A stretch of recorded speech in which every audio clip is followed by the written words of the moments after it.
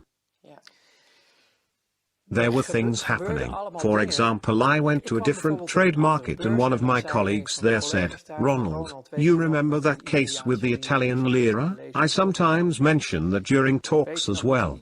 Do you remember those deals, in which we did massive dumping of the lira, which reduced the value of the currency, which caused a company in Italy to be hit in such a way, they went bankrupt." And then you hear at the exchange, "You remember that successful deal with the lira?" Yes. And then they say, "Did you know that the owner committed suicide and left a family behind?" Things like that. And back then we laughed at it. Altogether, all of us. We looked down on people, mocked them. It was just a product, waste. Everything was worthless trash. Nature, the planet, everything could burn and break. Just useless parasites. Just as long as we met our goals, as long as we were growing, many of my colleagues ended up drinking or using drugs. Not me. Maybe I should have. Or not. No, in hindsight, it was for the best and I'm happy to still be alive. However, all those horrible things started to eat at me. Can you give an example? Because I can sense a lot of terrible things happen to you. Yes. It is difficult for me to talk about. I can feel that, but only whatever you wish to share is all right. Yes. I only talk about things I want to tell. But it does evoke lots of emotions, and with my conscience not being in the freezer, it touches me deeply. Yes, I feel the same way. All right. Can you tell me the worst thing that has happened that caused the tipping point in your situation? Well, that was the beginning of the end. You get so deep into these circles. And you sign a lifetime contract, not with blood or anything, to never disclose names of companies, organizations or people. I think that is why I am still alive. You have to stick to it. If we are talking about the worst things that I have experienced, I just told you about things that made the freezer glitch. My conscience started to show itself. Let's put it this way. I was training to become a psychopath and I failed. I did not complete the training and didn't become a psychopath. My conscience came back, and the most difficult part for me was, because I had such a great status there, I was a success. I was trusted with the people playing at this level. Mensen in deze wereld die dus op dat niveau speelden.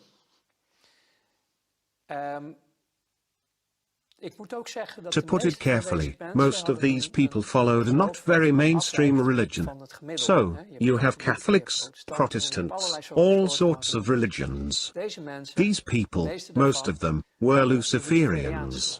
And then you can say, religion is a fairy tale. God doesn't exist. None of that is real. Well, for these people, it is truth and reality. And they served something immaterial, what they called Lucifer. And I also was in contact with those circles, only I laughed at it because to me they were just clients. So, I went to places called churches of Satan. So now we are talking about Satanism. Yes. So, I visited these churches, just as a visitor, dropped by. And then they were doing their holy mass with naked women and liquor and stuff. And it just amused me. I didn't believe in any of this stuff, and was far from convinced if any of this was real. It was just a spectacle to you. Yes. In my opinion, the darkness and evil is within the people themselves. I didn't make the connection yet. So I was a guest in those circles, and it amused me greatly to see all those named women and the other things.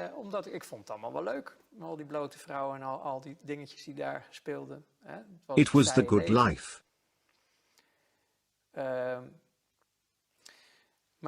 But then at some point, I was invited, which is why I'm telling you all this, to participate in sacrifices abroad.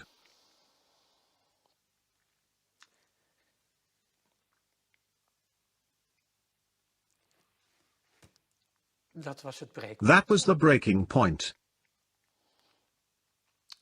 Children. You were asked to do that? Yes. And I couldn't do that.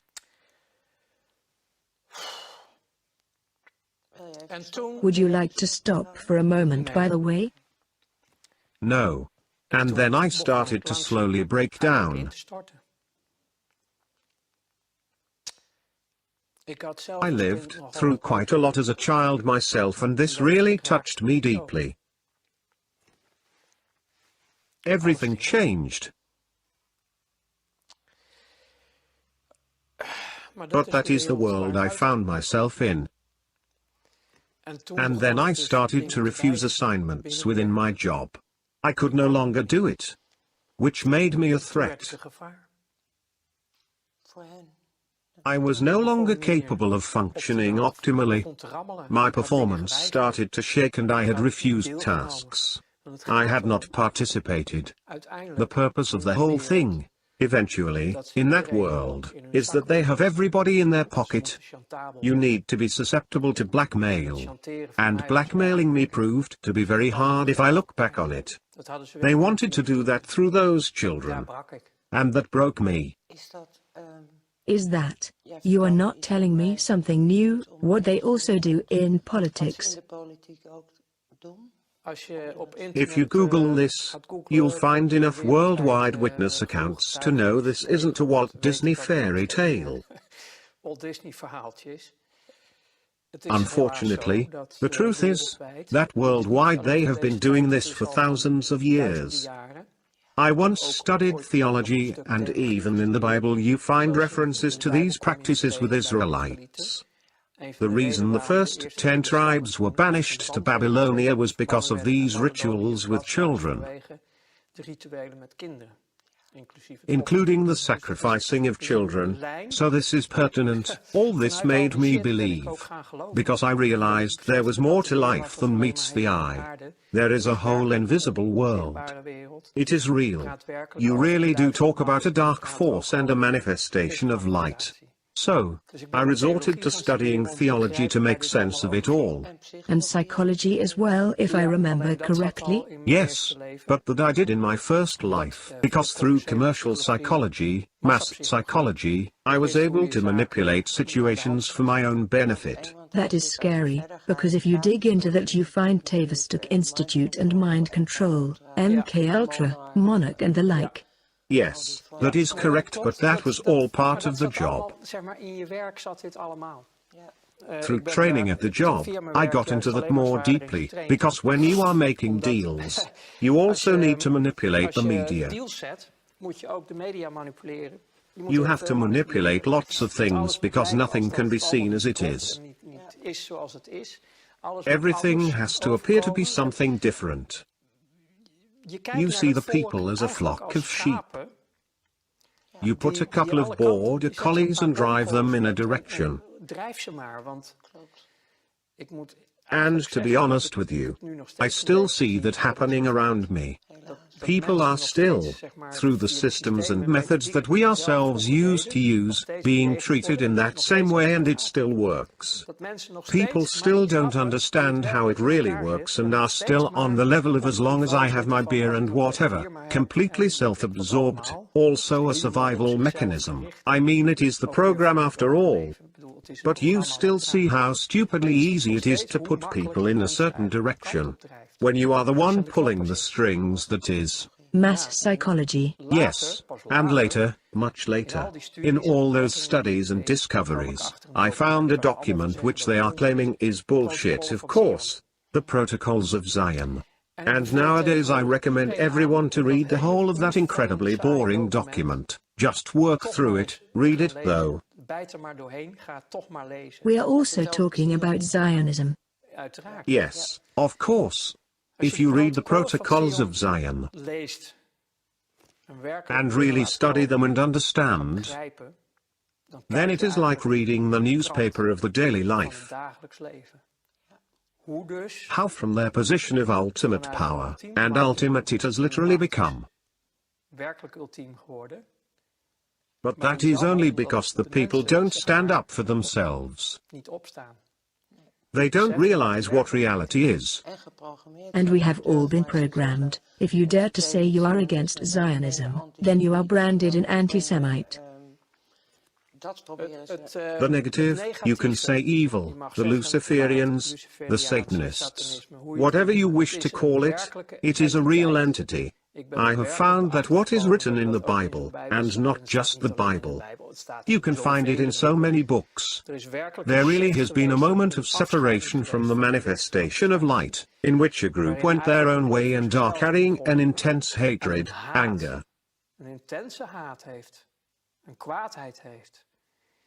The people who do not underestimate the severity of this are but few. Because this is an all-annihilating force that hates our guts. It hates creation. It hates life. And it will do anything to destroy us completely. And the way to do that is to divide humanity. Divide and conquer is their truth. Humanity is a manifestation of light. That is the true creation. As long as you divide them based on political parties, skin color, you name it, then you, from a Luciferian point of view that is, suppress the full capacities of your enemy, their full power. They can't stand up for themselves. Because if that would happen, the Luciferians would lose. Then this monster, the greedy monster, would disappear. I tell people about this old American general who puts an entire room of people in the dark. The eyes adapt to the darkness, but you can't see a thing. The general doesn't say a word and suddenly he flicks on a lighter, one little light. And due to the prolonged darkness, you experience a manifestation of light from a single point and everyone can slightly see each other again. And then he says, that is the power of our light. Beautiful. Unite. Unite. Come together. And this entire shit story ceases to exist. That's how fast it could happen. But that is easy for me to say now. But then I was in a period of my life in which I was crumbling down. Could you tell us something specific about that? How did that happen? Because you were invited. I started to refuse assignments. My conscience came back after the request involving the children and I started to refuse more and more. I had a conscience and I couldn't function anymore. But you did still show up at work after that? I didn't really have a choice. I had my own business with several offices and employees. Everything was still rolling. It must have been hard. Yes, it got very hard, all the tensions. So, on the one hand you are playing with money on a high level, in which you can't afford to make mistakes. Otherwise everything falls down at once.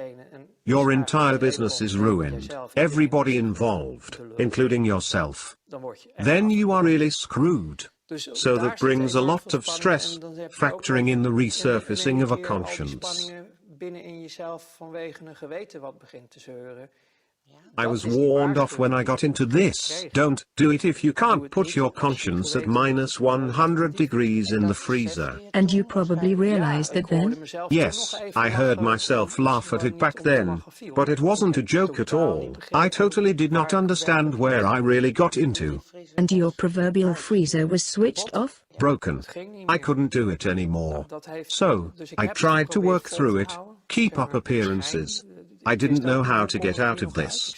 I was trapped as well. Everybody was trapped. This all led me to crash completely eventually. My body just simply stopped. The first thing I saw was my mother crying at the intensive care. You ended up at the IC? Yeah, I really shut down. You had literally crashed? Yes. Yes. At that time I didn't believe in anything, not I can still recall how I saw From that corner, I was looking down upon myself. I saw how they were working on me. You had a near-death experience. Well, you could call it that. I have seen I am not my body. I'm in my body. But I am not just my body. I have seen them working on me. And later on, I've been reluctant to talk about it for a long time. I really talked about it much later. But when I did, I had researched so many things already and started to believe. I was starting to better understand the spiritual and the material. At that point, this intense experience got its own place. The realization that I'm not my body. It's just a vessel. So, I lived through all of that, but I also needed a long time to recover. Yes, of course. Yes, I was a train wreck. Complete wreck. I was completely burned out. I had crashed and the body needed a year to recover.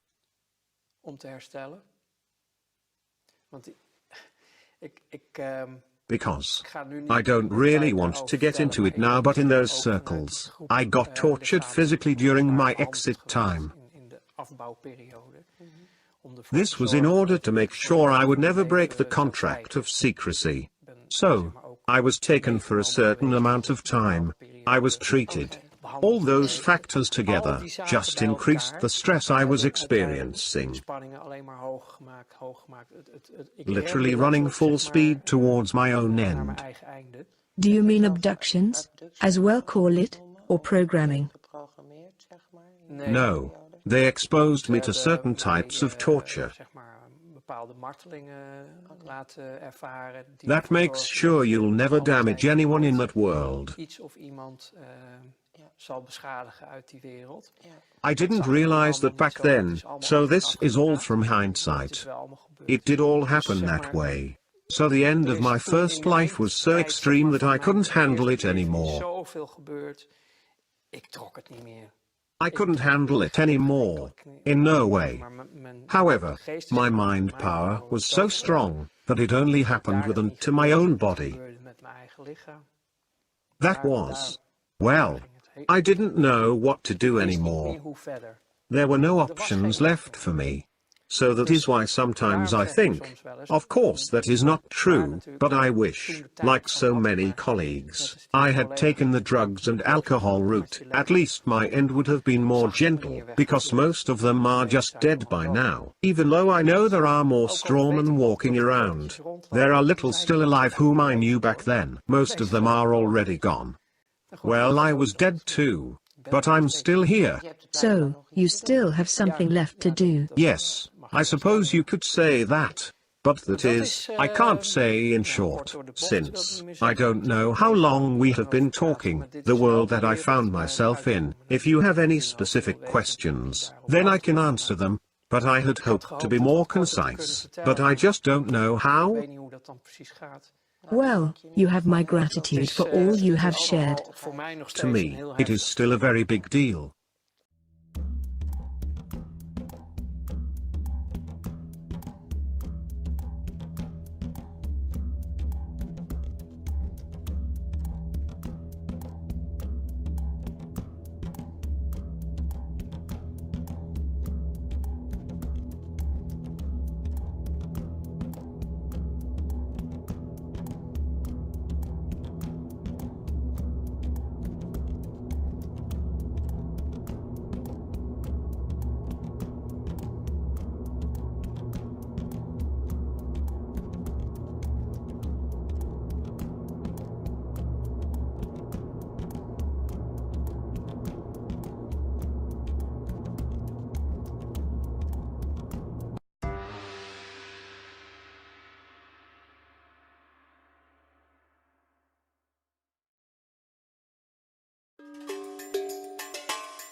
Ronald, you were previously mentioning the pyramid. I was talking about the top of this pyramid, 8,500 people. Could you tell us about how things operate up there nowadays? Yes, certainly.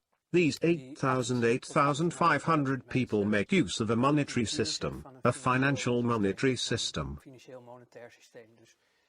which we refer to as money and banks, used in our daily lives. So, the mechanism they use is indeed a system in the shape of a pyramid. So you have the top of 8,000 to 8,500 people, then the layer under them. They have created an institution in 1930. This was done from the Netherlands, called the BIS, the Bank for International Settlements, with headquarters situated in Switzerland. They are the headquarters of the banks and of the financial system. The top 8,500 people gives orders to BIS in Basel,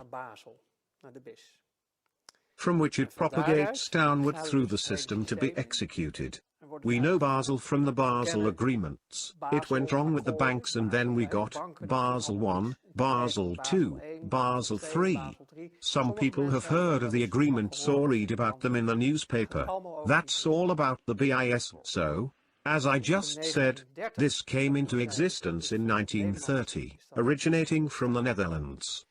And already in 1931 was BIS recognized worldwide by basically all countries to be the headquarters of the financial world. Every central bank is a member of this BIS club,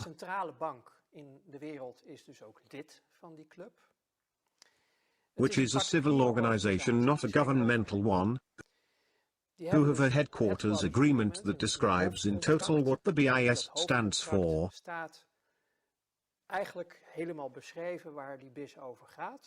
Its range of power, authorization level, operations and output. When you are reading in these documents what they stand for, they are available on their website. You see how they have incorporated all these rules, recognized worldwide, claiming their independency from Switzerland. The grounds their headquarters are on are independent from the country. It also states their immunity. It also states they are above all worldly rules. Nobody can touch them. They have complete immunity. So, they have a complete immunity from everything on earth. Furthermore, they have their own police service, so you can't just go in yelling, "You bastards," or something of the sort, because you won't get away with it. To be concise, it's a fully recognized, immune state, beyond the grasp of any rules, inviolable.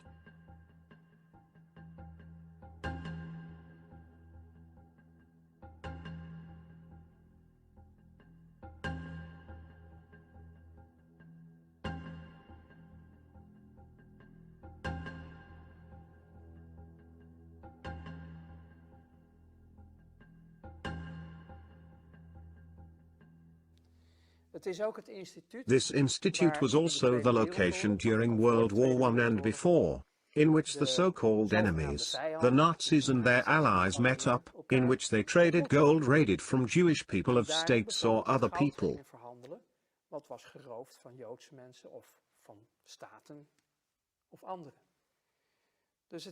BIS is a club in which they are all friends.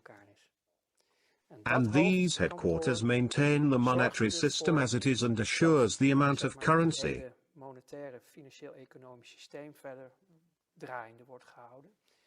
At the so-called bottom of the pyramid, where all value is located at the bottom, means real life there where people live, where the earth is, nature. And the real value at the bottom of the pyramid is being extorted.